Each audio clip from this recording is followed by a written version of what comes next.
Welcome back, Tribe. Have a story here. Somebody sent this in. This guy talks about how he was almost taken and kidnapped in the Colombian mountains. I have not seen any of this video except, just like skipping through, and I skipped through this portion. Tears are welling up. Dude is crying about something, realizing his life was about to end. So, seems like a very, very powerful video. So, we'll get right into it. Let's go. What I learned from this trip coming to Colombia. By the way, the channel, can't see it because my head's in the way, but it's called Hanif Sadiq, and he's sharing his story. Go show him some love and support too. After this video, he got 200,000 views, and we'll get into it now. Is like, you got to be careful on who you trust. You got to be careful on who you give your information to. You got to be careful on people who don't really have the best interest for you. And, I was around some people who basically, they was takers. And I'm in this country and I respect this country. So yeah, I'm going to pay to see the country. You know what I'm saying? I'm respecting the place. So I had a tour guide damn near, and I'm buying him food. I'm paying for his gas. I'm giving him money to spend. I don't know what he's spending it on. I'm not even asking. I'm just trying to learn about this country, and I'm depending on him to keep me safe. And he took me up to some mountains and to see the fireworks. And, I had my camera like $3,000. I had my GoPro. I had my other iPhone that I just bought, vest, everything. You know what I'm saying? And I love him. I love Andres. And it hurt my heart because I went to his mom's shop and shit, I let her do my nails. She told me 15 mil. I gave her 40 and told her muchas gracias, showing respect. And I just feel like I spelled respect throughout this whole time. And I feel like my friend took me to the mountains to either hold me for ransom, I don't Damn. know, do something, because it just didn't seem right. First thing that the owner of the Airbnb asked me, or were you on drugs, or were you intoxicated, or did you? I'm like, man, if anybody know me, they know that I'm on point. When I don't know motherfucking drugs, I'm not intoxicated. I'm not doing none of that shit. And that's the first thing he questioned me about, why I did what I did. I'm gonna get to doing what I did. I'm walking. We go first. This how the story go. Andres get on my bike because I had a bike, and then he was like, "Ride with me, and we gonna ride to the mountains. Let's go see the fireworks." I asked him, "Which camera should I bring?" He picked the most expensive camera. All right, I brought my GoPro, got my iPhone, got my vest and everything. We get up there. I meet some morenos like me, black folks, and I get to talking to them, and I'm telling Brett like, "Hey, I'm gonna give you the camera." Because I got another one, because he like all my cameras and shit. I had an extra GoPro. I was gonna give it to him. I was just happy seeing somebody that looked like me, and then his sister spoke English. But after that, we walked up all the way to the top of this mountain, and it was hella Colombians. You know what I'm saying? Gangsters. People like, just say if you're from East Oakland, it's gonna be like that. And if you're from East Oakland, you know that you're safe. But I'm up in Colombia, and these are Spanish people, and they're not used to seeing a person of color like me with valuable things on them. Like, I'm walking around with a $3,000 camera. I gotta be smarter. But I put so much trust in my friend Andres, mi hermano. That's not mi hermano no más. ¿Por qué? Because he left me. And it's crazy because it was three of us. It was Andres, Hermanito, and me and his girl. Hermanito had a girl. That's Andres' little brother. Embraced him, gave him a hug, everything. We all went together. We saw the fireworks. It was cool. I had some videos on it on the cameras they stole from me. But Damn. after the night started getting like closer down, everybody started leaving it. You got to think, we on this big ass mountain. They got stairs, so it's packed. We can't even get through. Hermanito and his girl, they somewhere, and me and Andres to the side just looking around. And I'm just looking around because I'm like, damn, I'm in Colombia on the top of a mountain, and I'm in a barrio. I done been to the barrio before, but I ain't never been that high. It's so high to where, like, bro, it's gonna take some time to get down to the regular city, bro. Like, these people is, they mafia, Big mistake, bro. Sit your ass in the tourist spots. You go to these dangerous countries, head on a swivel, check cars that are coming your direction, always look behind you every so often. If cars start slowing down, start paying attention. Cars are waiting after passing you and they stop and don't seem to move. You need to stop, go other directions. There are a lot of don't walk around with AirPods on where you can't hear absolutely anything. It's a big no-no. Phones need to be in your pocket. If anything, don't even bring the phone. Have a burner. Have a little shitty prepaid phone. No smartphones. I mean, you could get a shitty prepaid smartphone, but make sure it's one of those cheap ones. You can get them for $50 and just put a SIM in it. Leave all your valuables at home. Walking around this is just One of the most common mistakes guys will make is you go to these destitute countries, and I'm not saying all of Colombia is like destitute and poor, but he's in the barrio. You go to the destitute area of these countries, the ghetto, and you're flashy and you got cameras worth more than they make an entire year.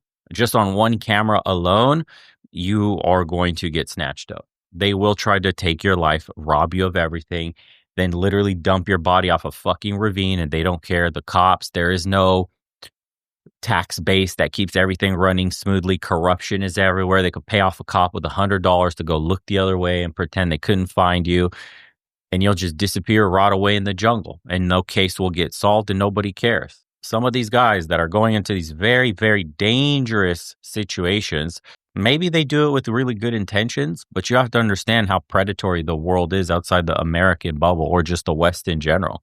Not all people are the same.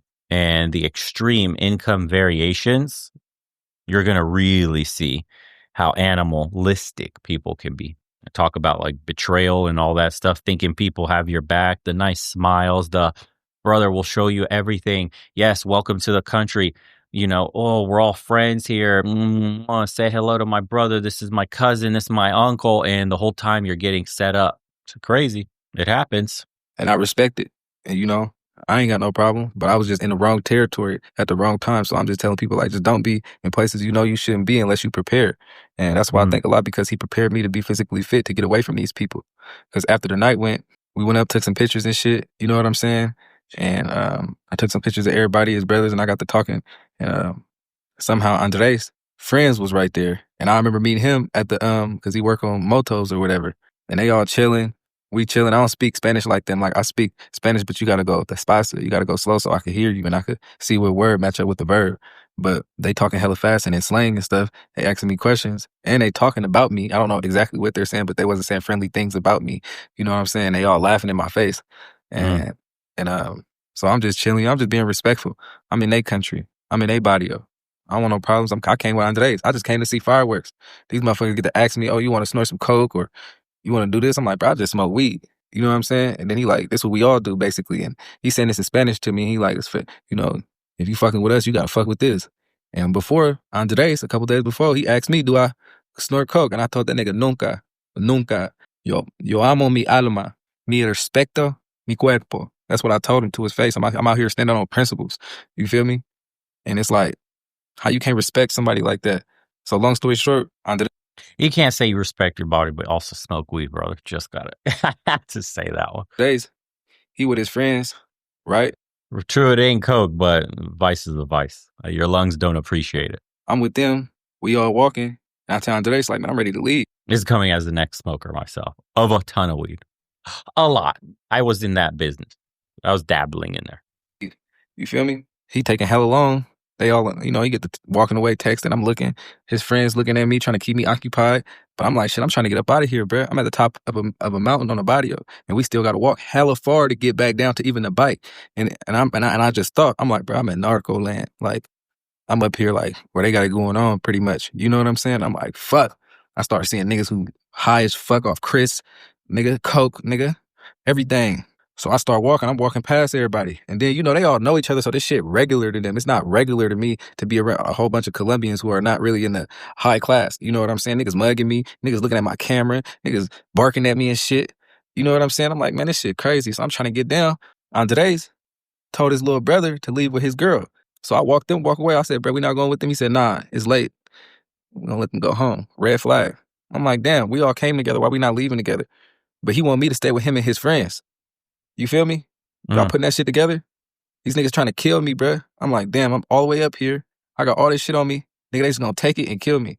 So I was like, bruh, I started walking. I was like, man, I'm ready to go. I started walking. Them niggas look like they wanted to do something to me right now, but despacio. Niggas like, man, we gonna take it slow with this nigga. We don't know what he capable of. I got my knife on me. You know what I'm saying? I'm like, I'm ready to break a couple niggas down on my mama. So I get to walking, and then I get to like walking hella fast.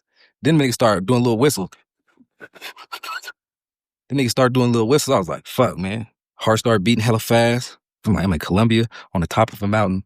All these niggas got probably straps on them. They off coke, nigga, Chris, nigga. They not finna remember what they want to do, what they did to me or why they did what they did to me. Them niggas like, man, I want that camera. I want that phone. I want everything on that nigga, and we gonna kill him.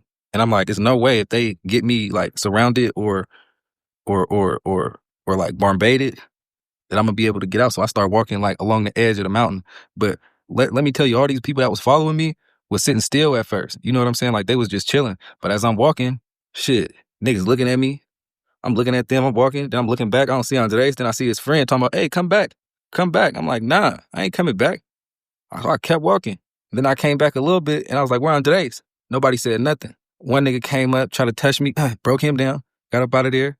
Other nigga tried to grab me, got up out of there, and I jumped off the mountain. When I jumped off the mountain, my leg broke, right? What? My leg broke. I came back to the street park because I seen regular people that didn't look like they was like a gang member or nothing. But I'm asking people to help me because my leg broke.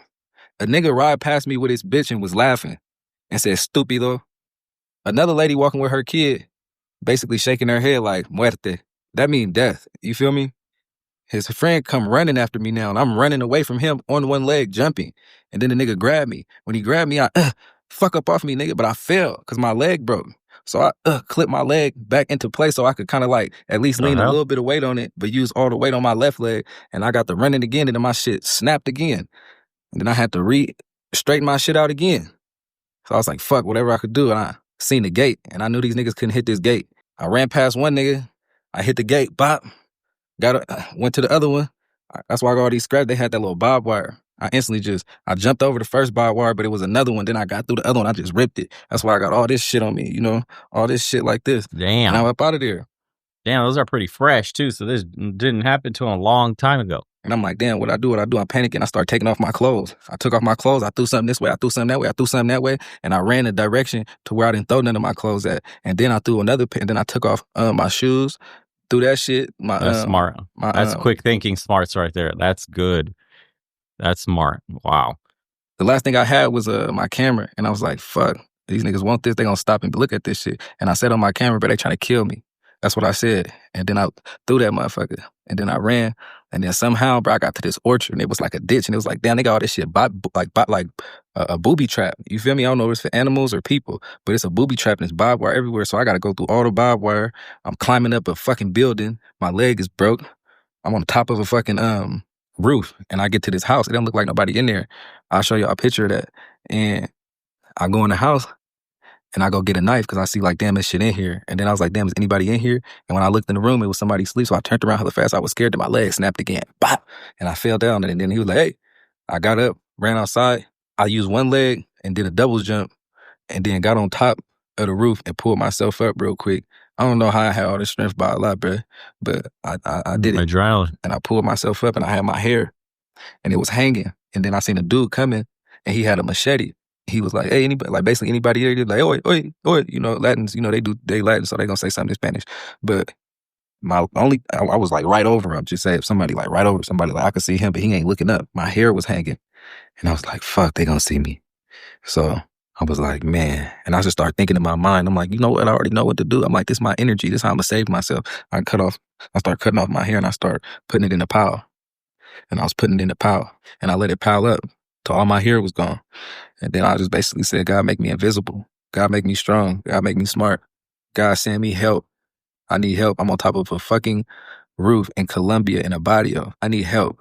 Jesus. And then I started throwing my hair in the direction that I was running down the hill in. So when the people came down, they'd see like, oh, his hair right here.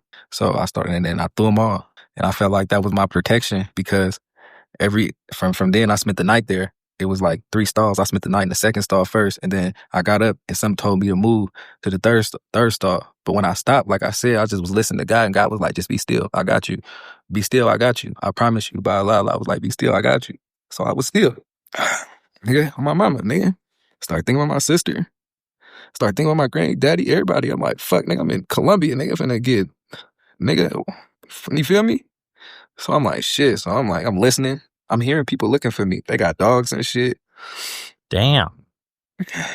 Niggas talking about where he go. ¿Dónde está, Americano? I hear all that shit. I go to the other stall.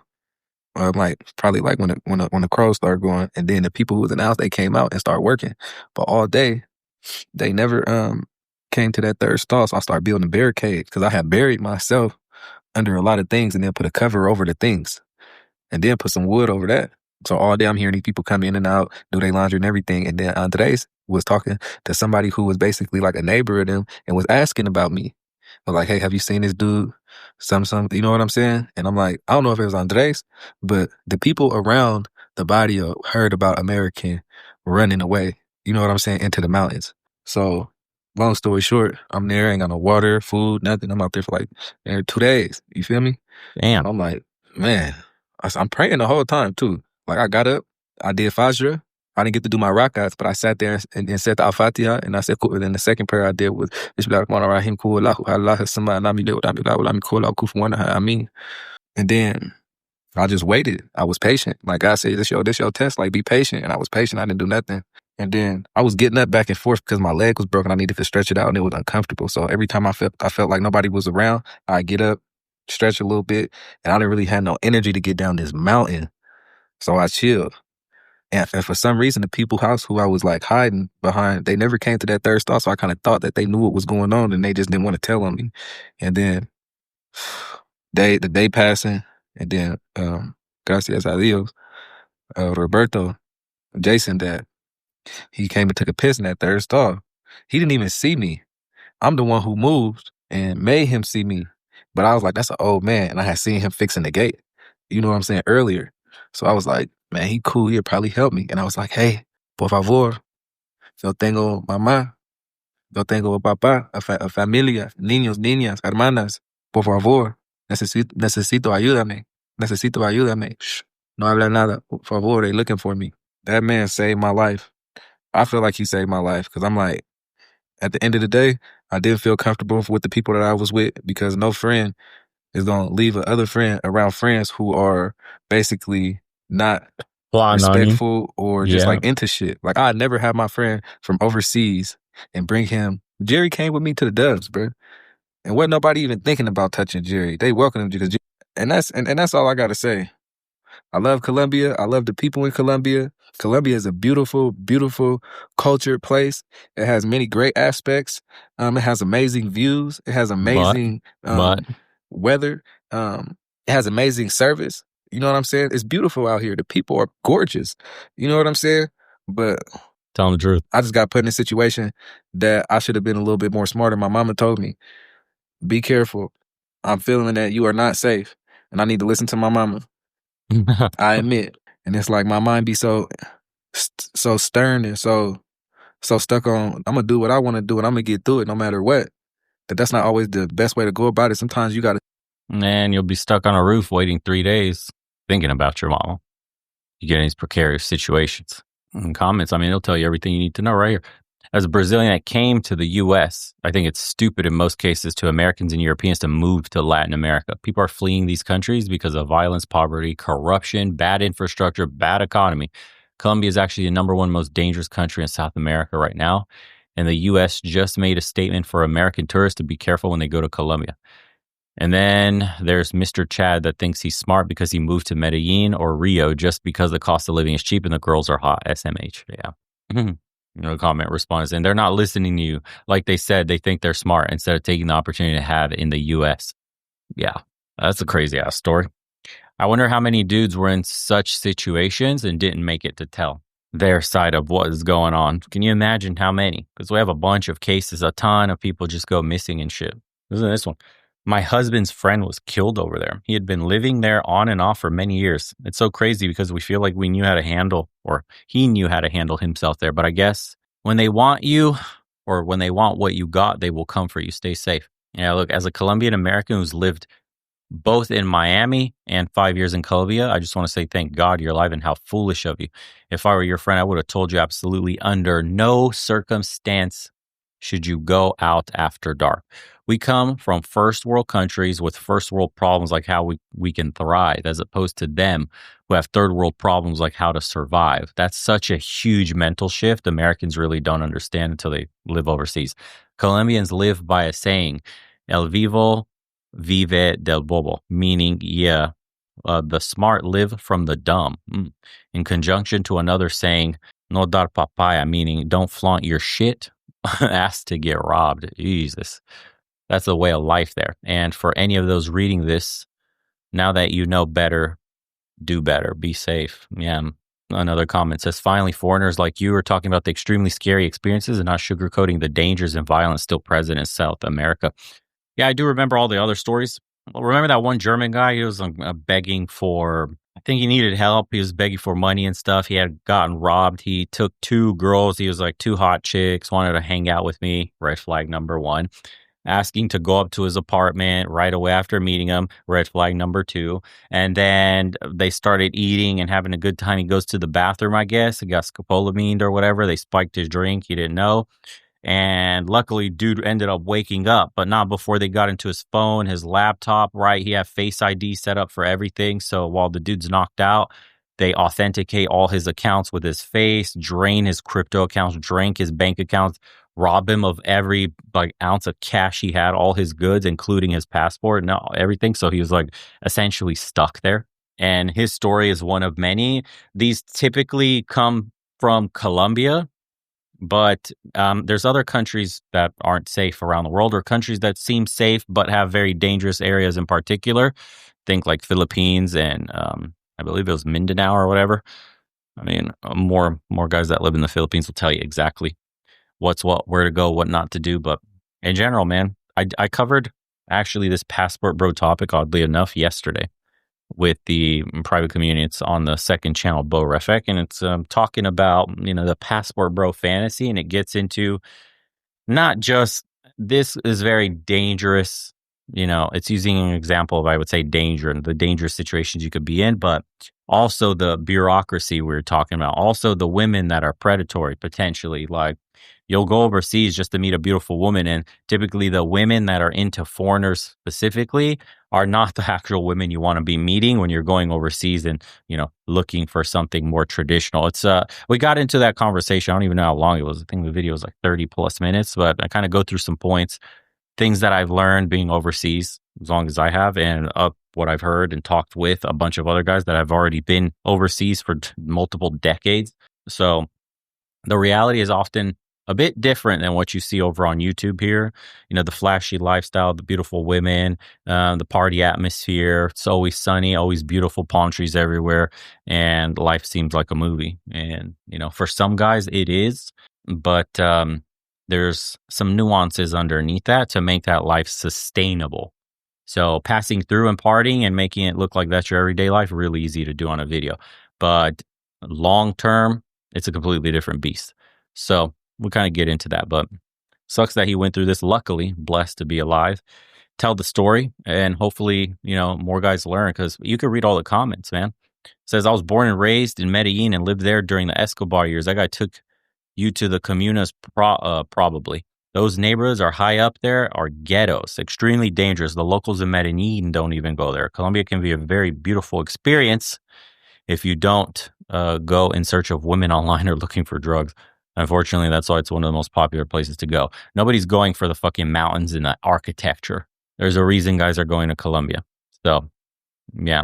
This one says, I'm a black female who will be going to Colombia this year for about 6 months. Funny how most of the black women, solo travelers who have been there for at least a month, say the same thing about safety out there. It's safe for us, but for black men, it's not, because for some reason they lose all their common sense. For some reason, sis, come on. As they touch down. As soon as I heard this story, I just shook my head. You don't know that man from a can of paint, but you love him. That's your brother. He was setting you up from day one, and you were just too naive to see it. Anyone with some sense knows not to go to the equivalent of the hood in a third world country and not even speak the language where you could fully understand. Yeah. Okay.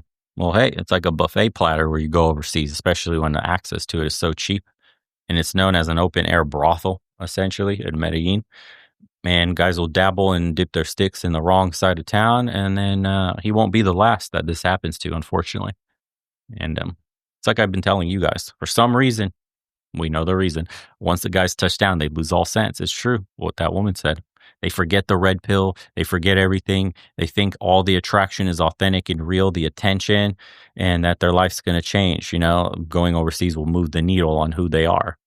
It does a little bit, but wherever you go, there you are. So, no, look, there's another one right here. It literally says, I got robbed in Colombia, attacked. Jeez, dude. All right. Anyways, what was the channel again? Show some guy. some love. He posted this a year ago, so I'm sure he has updates. Hanif Sadiq. There you go. Right here. Let's see. He's got music, but okay. Robbed in Medellin, Colombia. The story. So he's probably got another story. Something. Who knows? Anyways, dude's still out there. He's looks like he's thriving. He's safe for the moment. So hopefully it was a lesson learned permanently. I'm feeling it. Anyways, see you on the next one, guys. Appreciate you for sending me this.